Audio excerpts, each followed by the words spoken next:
Right. Assalamualaikum warahmatullahi wabarakatuh. Bismillahirrahmanirrahim. Welcome back to our class. So let's continue our lesson on task 2 essay with the conclusion. Right. Okay. So we have discussed this before. I think you have submitted 2 essays to me. This is just a revision so that you would still remember what it's all about. Conclusion is the last part of your essay. It should be the end. It should not be continued to. It should not have any form of continuation, unless you're writing a thesis, which suggests a future research. But that's not what you're writing. You guys are just writing a task 2 essay. 250 words opinion-based essay. Right, so let's look at what elements are needed in the conclusion. First of all, the most important thing to me that you need to have in the conclusion is to start with a concluding remark. Okay, a concluding remark is a word or a phrase that suggests that this is a conclusion. For example, you can use in conclusion or to conclude and other else. One concluding remark that most teachers would not like, including me, is to use the word finally, because the word finally is ambiguous. Okay, let me spell that out for you. Ambiguous. Now, what does ambiguous mean? Ambiguous means it's vague. It has a lot of meaning. Alright, so why does that become a problem? Now, remember, in the body paragraph, you already have 2 main ideas discussed. For example, in the first body paragraph, if you start your topic sentence with firstly, and then when you start your second body paragraph, you will probably be using secondly. If you write your conclusion with finally, now it can mean that it is the final main idea or the third main idea. It can also mean a conclusion, right? So that is what it means by ambiguous.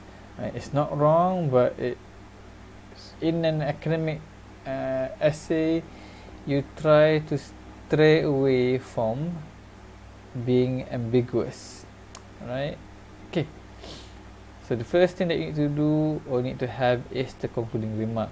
Next is you need to summarize the essay. You need to include a summary of the essay. Certain teachers would just say that you need to restate your thesis statement. Okay, your thesis statement is basically a summary of the whole essay. For weak students, maybe a teacher would just ask them to repeat the thesis statement or to restate the thesis statement. For intermediate student, maybe the teacher will ask the students to rephrase the thesis statement. Right? For advanced students, I would tell that a conclusion should summarize the whole essay. So that, because that is the reason, or that is the purpose for a conclusion. You want to remind your readers what the whole essay is about. How do you remind your readers? You summarize the whole essay, summarize the whole discussion. Okay, so that is the most important element in the conclusion. You can have your conclusion in 1 or 2 sentences. Having it in 1 sentence might make it a bit awkward. Now, you can also include one final sentence containing a suggestion, recommendation, opinion, and these are all your final comments on the topic. Right, we'll see about that later on. Right, the one thing that you must not do is to not add more discussion, to not add a different idea, a new idea, right? Because this is supposed to be the end of the whole argument of your essay. Let's look at a few conclusions.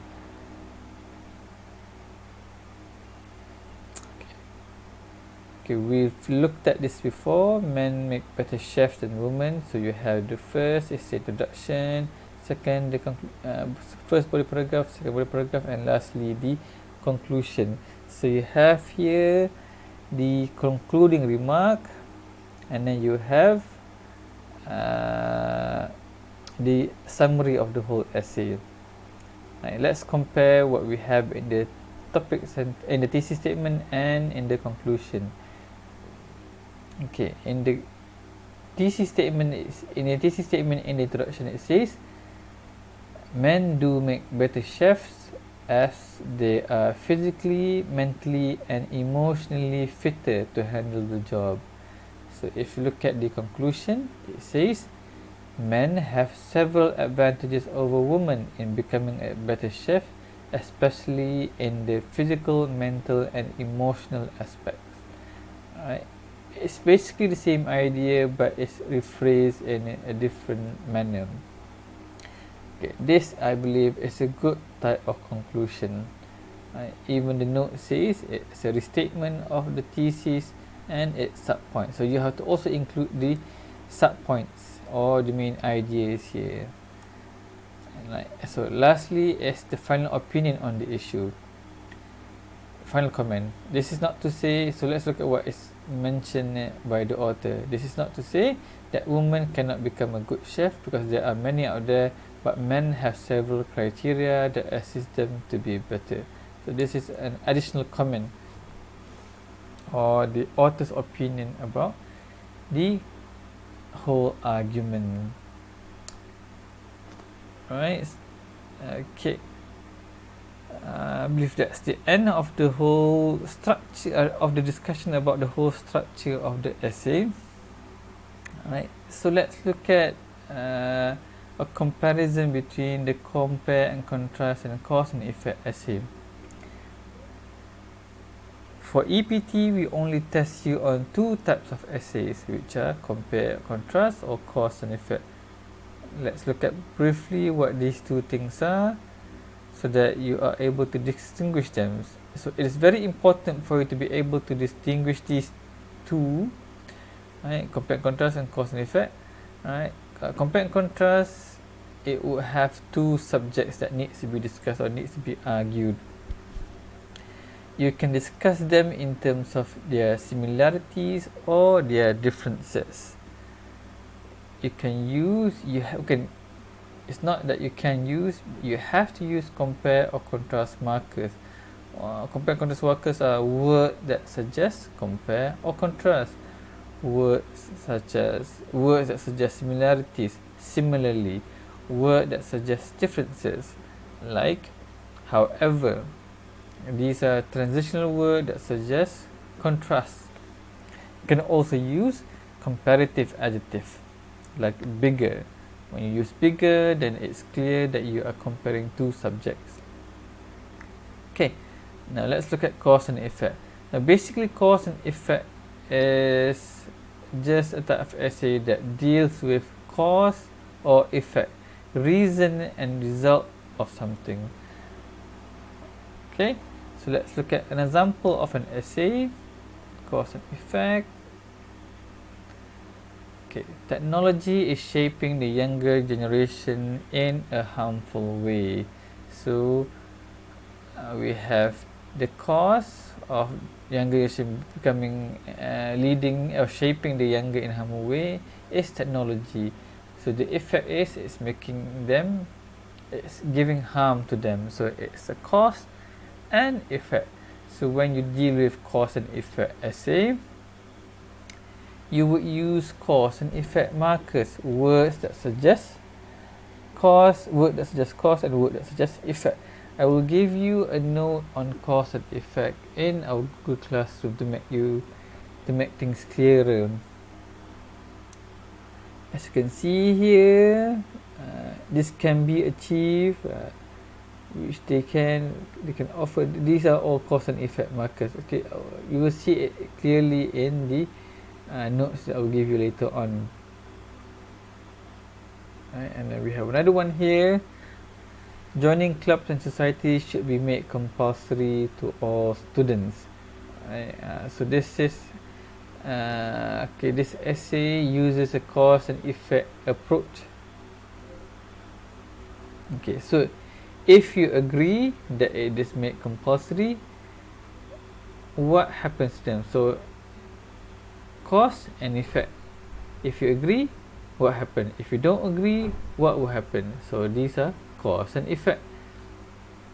Right, so by joining, so this person, this author, are well known for various benefits, especially to university students, because of benefits such as helping them in time management and giving them meaningful memories. Joining this club should be made compulsory. Right, so this person agrees that it should be made compulsory.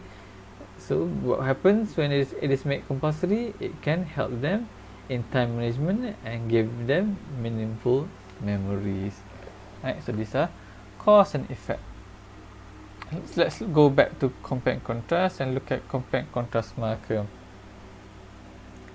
Right, so you have on the other hand words that suggest contrast, and then you have what else? Better is a compare and contrast, a comparative adjective.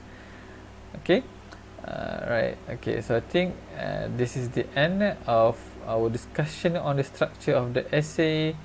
Right, and then please refer to the note that I will give you in the in the Google Classroom. Okay, thank you very much. Assalamualaikum. Selamat Hari Raya.